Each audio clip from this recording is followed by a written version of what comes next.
না আমার দেশ সোনার বাংলাদেশ, এই সোনার বাংলায় সোনার ছেলে ধর্ষণ করে বেশ। আমি আজকে কথা বলবো এই রামিসান নিয়ে। এই ছোট এইটুকু একটা বাচ্চা, এই বাচ্চাটাকে যে ধর্ষণ করেছে তার ভিতরে মনুষ্যত্ব বোধ যদি থাকতো, আসলে আমাদের কিছু বলার নেই। আমাদের মতো কিছু ছেলেরা যে এমন একটা কাজ করতে পারবে, আমাদের বাংলাদেশের জন্ম নেওয়াটাই আমাদের পাপ হয়ে গেছে। আসলে এর বিরুদ্ধে কথা বলা আসে প্রশাসনের হাতে কেন যাবে এরা? আমার কথাই একটাই, প্রশাসনের হাতে কেন যাবে? এদের তো কল্লা ওই প্রশাসনের হাতে যাওয়ার আগেই এদের কল্লা এই বাংলার জমিনি মাটির সাথে মিশে যাবে।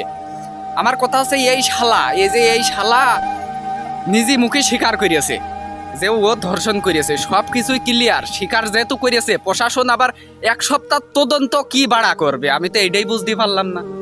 1 সপ্তাহ তদন্ত করে কি বের করবে? এ যে স্বীকার তো করেছে, এমন তো না যে স্বীকার করেনি। স্বীকার না করলে হয়তো তদন্ত করিয়ে এটা সত্য মিথ্যা যাচাই করবে। যেখানে সত্য ক্লিয়ার হয়ে গেছে সেখানে এই 7 দিনকের এই তদন্ত কি তদন্ত করবে? কিভাবে রেপ করছে, কিভাবে গলা কাটছে, এইগুলো কি তদন্ত করবে? এইগুলো কি করার সময় আছে?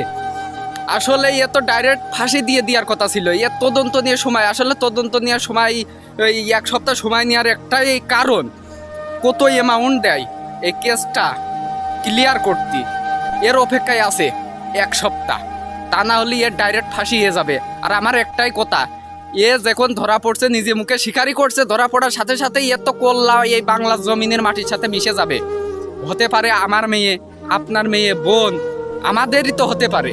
আজকে হয়েছে রামিসার সাথে, কালকে আপনার সাথেও হতে পারে, আমাদের সাথেও তো হতে পারে। এটা তো বুঝতে হবে। যেমন এই যে নবী রাসূলের নিয়ে খারাপ মন্তব্য করায়, তার হচ্ছে গাছের সাথে ঝোলাইয়ে হত্যা করা হলো। এইভাবে যদি করা যেত বাংলার জমিনে আর কোনো ধর্ষণ থাকতো না। আশা করি বুঝতে পারছেন।